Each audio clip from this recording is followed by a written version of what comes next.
412장 내 영혼이 깊은 데서 전해드리겠습니다.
다음 차는 순례자연입니다.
하겠습니다. 하나님의 말씀은 이사야서 53장 1절에서부터 5절까지 말씀 다 같이 한국 소리를 읽읍시다. 우리가 전한 것을 같이 읽읍시다. 우리가 전한 것을 누가 믿느냐? 여호와의 팔이 누구에게 나타났느냐? 그는 주 앞에서 자라나기를 연한 순 같고 마른 땅에서 나온 뿌리 같아서 고운 모양도 없고 풍채도 없은즉 우리가 보기에 흠모할 만한 아름다운 것이 없도다. 그는 멸시를 받아 사람들에게 버림받았으며 강권을 많이 겪었으며 질고를 아는 자라. 마치 사람들이 그에게서 얼굴을 가리는 것 같이 멸시를 당하였고 우리도 그를 귀히 여기지 아니하였도다. 그는 실로 우리의 질고를 지고 우리의 슬픔을 당하였거늘 우리는 생각하기를 그는 징벌을 받아 하나님께 맞으며 고난을 당한다 하였노라. 그가 찔림은 우리의 허물 때문이요 그가 상함은 우리의 죄악 때문이라. 그가 징계를 받음으로 우리는 평화를 누리고 그가 채찍에 맞음으로 우리는 나음을 받았도다. 아멘. 읽었던 본문 말씀을 중심으로 해서 예수 나를 위하여라는 제목으로 말씀 받을 때에 큰 은혜 임할 줄 믿습니다. 이사야는 그 시대에 이스라엘 백성들이 바벨론에 포로로 잡혀가서 가장 비참할 때에 선지자 사명을 감당하고 있습니다. 이스라엘 백성들이 지쳐 있을 때에 그들의 환경 가운데서 도저히 일어날 수 없을 때에 말씀으로 힘주시고 그들의 제약이 점점 깊어질 때에 예수 탄생을 예언하면서 다시 한번 힘과 용기를 붙게 하고 싶었던 하나님의 사랑이 이사야를 통해서 그 백성들에게 나타나고 그 사랑이 지금 우리에게 나타나기를 원합니다. 네. 오늘 읽었던 본문 말씀은 예수님이 탄생하기 700년 전 사건입니다. 우리가 1절에 보니까 이렇게 말씀하고 있습니다. 우리가 전하는 것을 누가 믿었느냐? 여호와의 팔이 누구에게 나타났느냐? 1절이요. 누구에게 나타났느냐? 여기서 여호와의 팔은 하나님의 권능입니다. 이제 하나님의 권능이 나타나는데도 불구하고 그들은 믿지 않습니다. 왜요? 그들이 생각하는 예수님의 기대, 지금 그들이 당한 이 어려운 가운데서 그들을 구원시키고 그들을 이 바벨론에서 해방시켜 주려면 그때 당시에 영웅처럼 나타나는 한 인물이 있어야 되잖아요.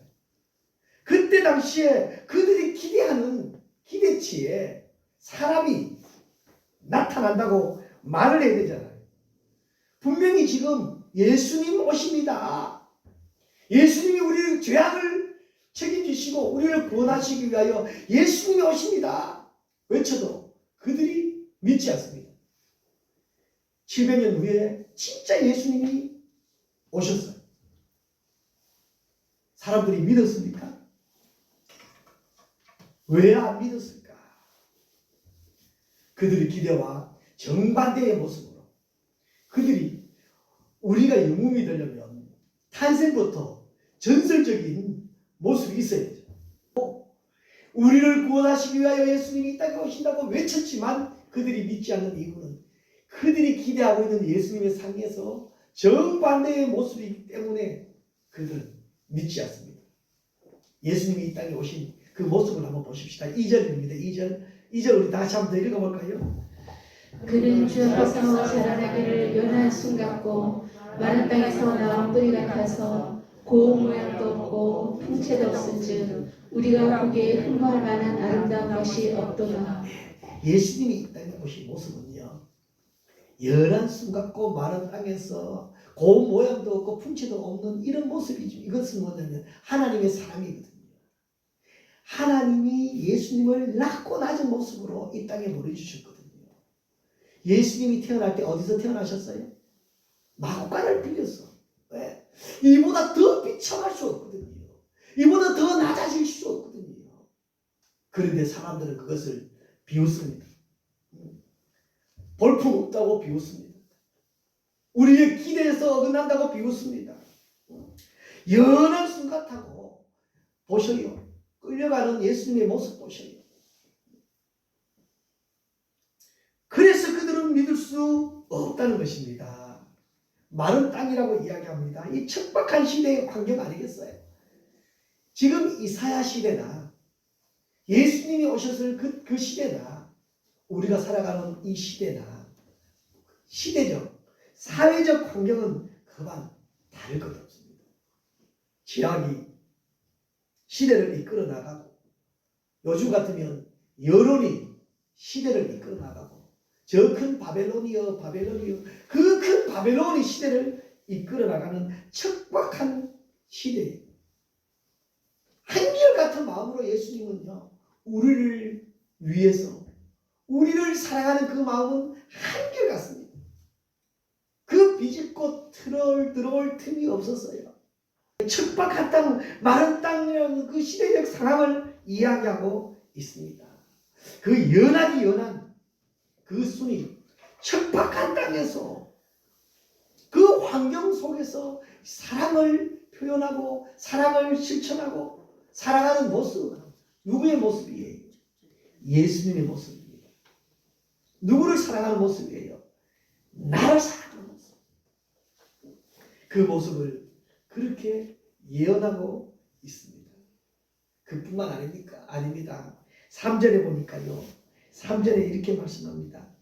3절 우리 같이 한번 읽어보십시다.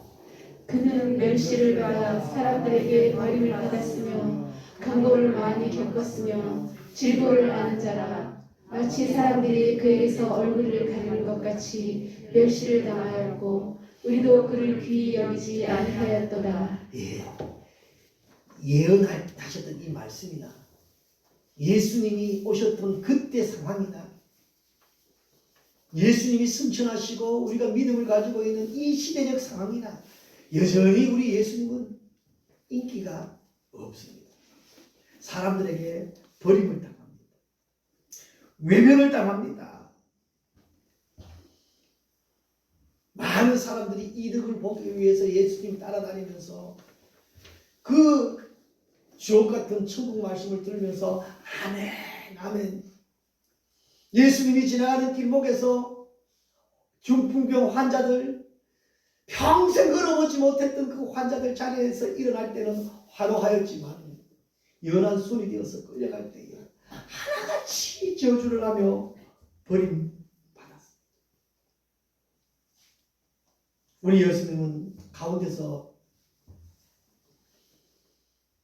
세상에 빛이 되어서 이 땅에 오셨고 세상의 소금이 되어서 그 역할을 감당하면서 성도들이 외면하는 그 모습을 직접 느끼면서 속으로 삭혀나가고 있습니다. 버림받는 모습 한번 상상해 보셔요. 자기의 죄악된 모습들을 숨기기 위해서 더 큰 소리로 소리를 지릅니다. 십자가에 못 박아라. 십자가에 못 박아라. 얼마 전까지만 해도 아니 불과 몇 시간 전만 해도 예수님의 혜택을 충분히 누렸습니다. 그런데 우리 주님은 그렇게 버림을 당하셔야만 했습니다. 4절에도 한번 보십시다. 4절에 같이 한번 읽어보십시다. 그는 실로 우리의 질고를 지고 우리의 슬픔을 당하였거늘 우리는 생각하기를 그는 징벌을 받아 하나님께 맞으며 고난을 당한다 하였노라. 보셔요. 예수님이 왜 이렇게 버림받으셔야만 했고 왜 이렇게 질고를 져야만 했고 왜 이렇게 멸시를 당해서만 했을까? 우리를 위해서.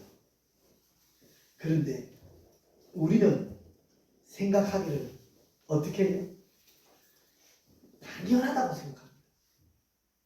당연히 저렇게 해야만 된다고 생각했던 우리의 모습. 요즘 우리 교회들이 힘들어요. 우리 성도들이 힘들어요. 세상과 부딪히는 것이 힘들어요. 여론이 마치 자기가 주인인 것처럼 이끌어가고 있어요. 그럼에도 불구하고 예수님은요, 묵묵히 예수님은 거기에 대해서 변명하지 않으셨습니다. 그리고 그 길을 가셨습니다. 왜요? 같이 봅시다. 예수님, 나를 위하여. 예수님이 나를 위하여 그 길을 걸어가셨다는 사실입니다. 예수님이 나를 사랑의 극치로 그것을 표현해 주셨습니다. 5절에는 이렇게 말씀하고 있습니다. 그렇게 내가 목적을 이렇게 설명하고 있습니다. 5절입니다. 우리 한번 보면서 다시 한번 말씀을 나누기를 원합니다. 그가 찔림은 우리의 허물 때문이요 그가 상함은 우리의 죄악 때문이라. 그가 징계를 받음으로 우리는 평안을 누리고 그가 채찍에 맞음으로 우리는 나음을 받았더라. 그가 찔림은 뭐요? 우리의 허물 때문이라고 말씀하고 있습니다. 여러분, 주님이 지셨던, 아니 주님이 머리에 쓰셔야만 했던 그 가시 면류관, 그 이마의 찔림의 그 고통과 아픔, 그리고 얼굴에 흐르는 뜨거운 핏방울, 여러분 한번 생각해 보셔요. 그것뿐이 아닙니다. 주님의 양손과 발을 박는 그 세 개의 못, 망치질을 할 때마다 살을 찢고 뼈를 꺾습니다. 옆구리를 향하여 오는 그 날카로운 창날을 직접 눈으로 보게 되어집니다. 수많은 사람들의 입술에서는 독화살처럼 예수님의 마음을 찌릅니다. 베드로의 배반의 화살도 예수님을 찔렀습니다. 그뿐이겠습니까? 오늘날 우리들의 불신앙적인 말, 우리들의 비뚤어진 행동으로 예수님의 마음을 찌르고 있습니다. 예수님은 사방팔방 찔림을 당하였습니다. 왜요? 우리의 허물 때문에. 자신의 허물이 아닌 저와 여러분의 허물입니다. 우리 주님은 우리를 위해서 가질 수 있는 고난, 주님은 친히 참고 친히 안고 그 길을 가셨습니다. 여러분, 혹 오늘도 우리 눈에 보이는 형제의 잘못으로 인해서 또 형제의 마음을 찌르고 있지는 않습니까? 우리 주님은 내가 가지고 있는 허물 대신해서 다 짊어지시면서 오히려 용서의 은혜가 임했습니다. 그가 찔림은 우리의 허물을 인함이라고 말씀하셨습니다. 우리의 죄와 허물로 죽었던 나를 주님은 친히 담당하시고 오히려 우리에게는 구원의 은혜, 구원의 축복을 허락해 주셨습니다. 그것이 하나님의 은혜입니다. 우리 5절에 보니까요, 그가 상함은 우리의 지약을 인함이라고 말씀하고 있습니다. 살이 찢어지고 핏줄이 터지고 뼈가 부서지는 그 상함, 십자가에서 우리가 져야 될 그때 최악의 지약, 죄수들이 져야 되는 그 십자가 위에서 묵묵히 쉬고 있는, 그리고 죄인들이 휘두르는 채찍에 온몸에 핏두성이가 되어 있는 그 상황, 쓰러지면 또 일어나고, 왜냐하면 저 십자가를 향하여 가셔야만 했던, 왜? 우리의 죄악을 저기에 다 짊어지셔야만 했기 때문에.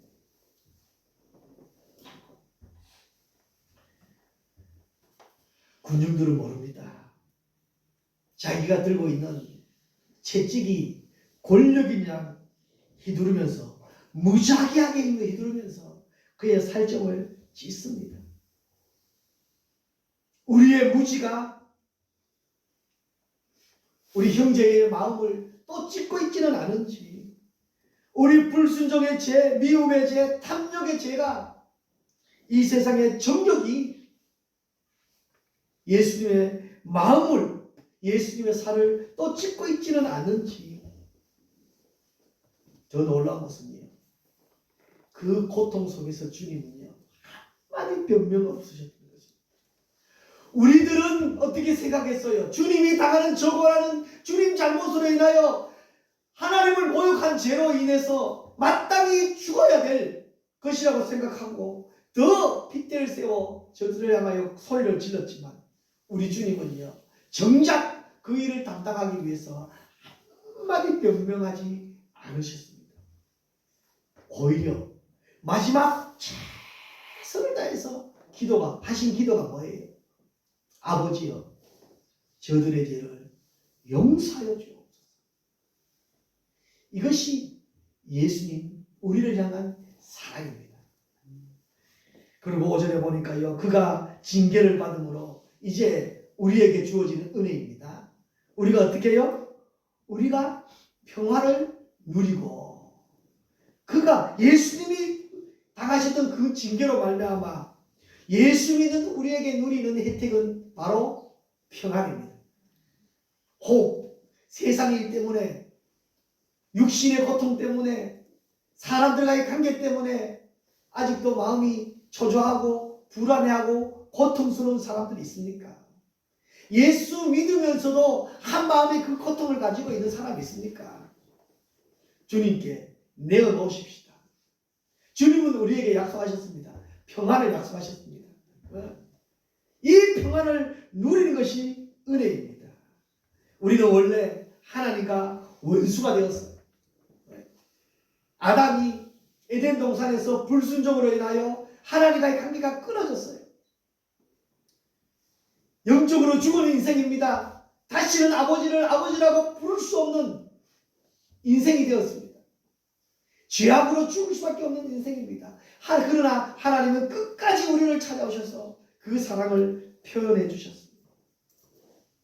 도저히 우리 힘으로는 하나님에게 갈 수 없는데 독생자 예수를 이 땅에 보내주셨고, 그 예수님으로 말미암아 우리가 가지고 있던 문제를 해결해 주셨습니다.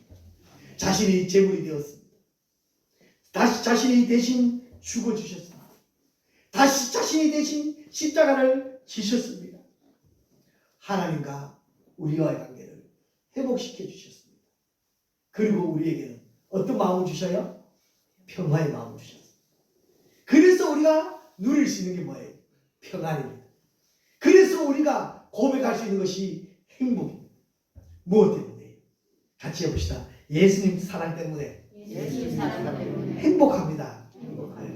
이 사랑 누리시기를 주님의 이름으로 축복합니다. 그리고 오전에는 또 말씀하고 있습니다. 그가 채찍에 맞음으로 우리가 나음을 받았도다. 그가 채찍에 맞음으로 이미 우리는 나음을 받았습니다. 우리의 죄와 저주, 죽음의 질병에서 구원시켜 주시기 위해서 우리 주님은 스스로 그 채찍 맞는 길을 선택하셨습니다. 우리는 다 죄악의 본능이 있어서 말이에요. 우리는 제멋대로, 제 길로, 제 마음대로 생각하고 행동하면서 이웃들의 마음을 얼마나 아프게 하는지, 특히 예수님의 마음을 얼마나 아프게 하는지 모르겠어요. 그런데 우리 하나님은 우리의 이 죄악을 닦으시고 그 채찍에 맞는 그 길을 택하셨습니다. 우리는 이것을 신학적인 용어로 대속의 죽음이라고 이야기합니다. 같이 해봅시다. 대속의 죽음. 우리를 대신해서 죽어 주셨다는 것입니다. 우리 하나님은요, 우리가 잘못했는데도 불구하고, 우리가 불순종했는데도 불구하고, 우리가 하나님을 멀리 했는데도 불구하고 우리를 살리기 위해 예수 나를 위하여 독생자를 택해서 이 땅에 보내주셨습니다. 우리는요, 같이 해봅시다. 믿으면 누린다. 믿으면 이 구원을 누립니다. 이것이 대속적인 사랑입니다. 하나님이 우리를 위한 대속적인 사랑입니다. 한마디도 변명하지 않으셨습니다. 세상에 문제가 없는 사람은 사실은 아무도 없습니다. 다 문제를 가지고 있습니다. 다 어려움 가지고 있습니다. 다 고민거리는 있습니다. 세상에 기도가 필요하지 않은 사람 한 사람도 없습니다. 세상에 구원받지 않아도 될 사람 한 명도 없습니다. 그러나 우리 스스로는 문제를 해결할 수 없습니다. 우리 스스로는 구원받을 가치조차도 없습니다. 그런 우리에게 하나님은 예수님을 보내주셨습니다. 그런 우리에게는요, 절대적으로 은혜가 필요합니다. 하나님의 은혜가 필요합니다. 우리는 예수님의 고난, 예수님이 흘리신 보혈이 꼭 필요하다는 사실입니다. 하나님께 나가기 위해서는요. 그것을 믿어야 됩니다. 믿음이 아니고서는 해결할 수 없습니다. 오늘 지금 이스라엘 백성들이 당하는 그 고난, 그리고 예수님이 탄생하기 700년 전 예수님의 모습을 그들에게 그대로 이사야 선지자가 말씀하셨음에도 불구하고 그들은 믿지 않습니다. 우리를 구원하러 오실 예수님은 그렇게 연한 순으로 오실 분이 아니다는 것입니다. 누구 기준으로 정해놓은 거예요? 사람 기준으로 정해놓은 거예요. 세상 기준으로 정해놓은 거예요. 그러나 우리 하나님은요, 가장 낮은 사람의 기준으로 이 땅에 오셨고, 그 누구도 이해하지 못할 사람이 없을 것 같은 모습으로 이 땅에 오셨습니다. 그리고 모든 사람들이 보는 앞에서 약속대로 고난을 받으시고 십자가에 죽기까지, 십자가에 죽으시면서까지 우리를 사랑하셨습니다. 사랑을 표현해 주셨습니다. 이것이 우리에게는요, 같이 해봅시다. 우리에게는 이것이 은혜다. 성도 어떤 사람이라도요, 이 은혜가 필요하지 않은 사람은 없습니다. 예수님 그러면서 한 번도 우리를 정죄하지 않으셨습니다. 한편 강도에게요, 예수님이 하셨던 말씀, 나와 함께, 그 강도잖아요. 같이 십자가를 질 무시무시한 그때 당시의 사형수 아닙니까? 믿음이 나와 함께 낙원에 있으리라. 오늘도 우리는 이 은혜 받아서, 먼저 받아서 아직도 알지 못하는 그들에게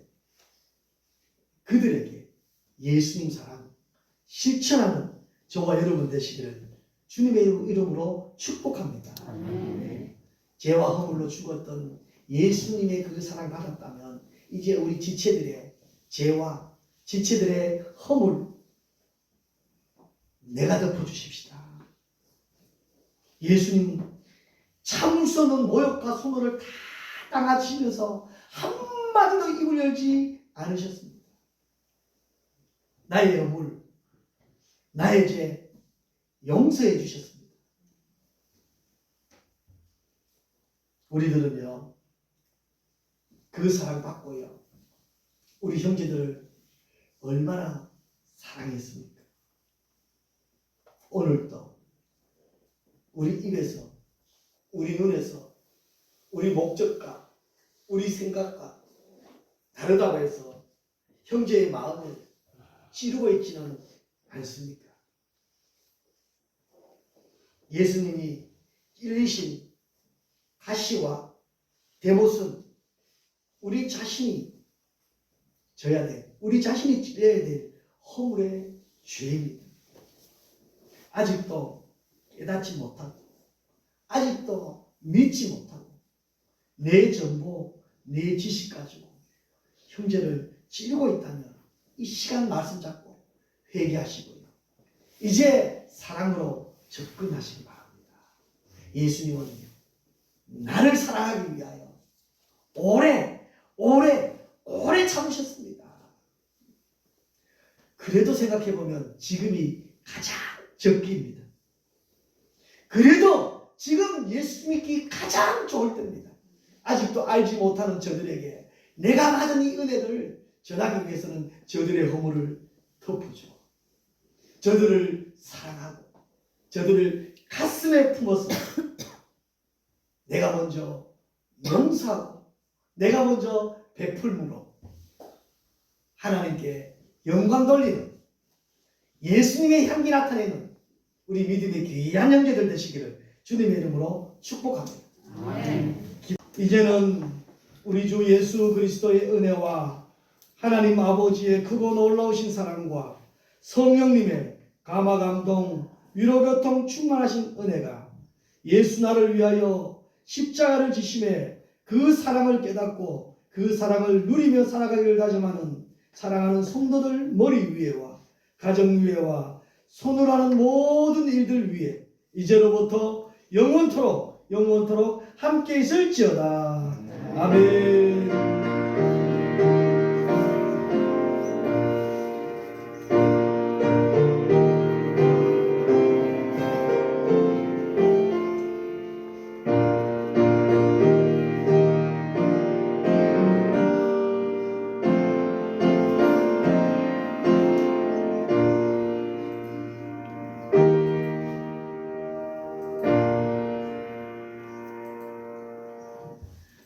아멘. 예배를 마쳤습니다. 우리 박수로 하나님께 영광 돌리도록 하겠습니다. 감사합니다.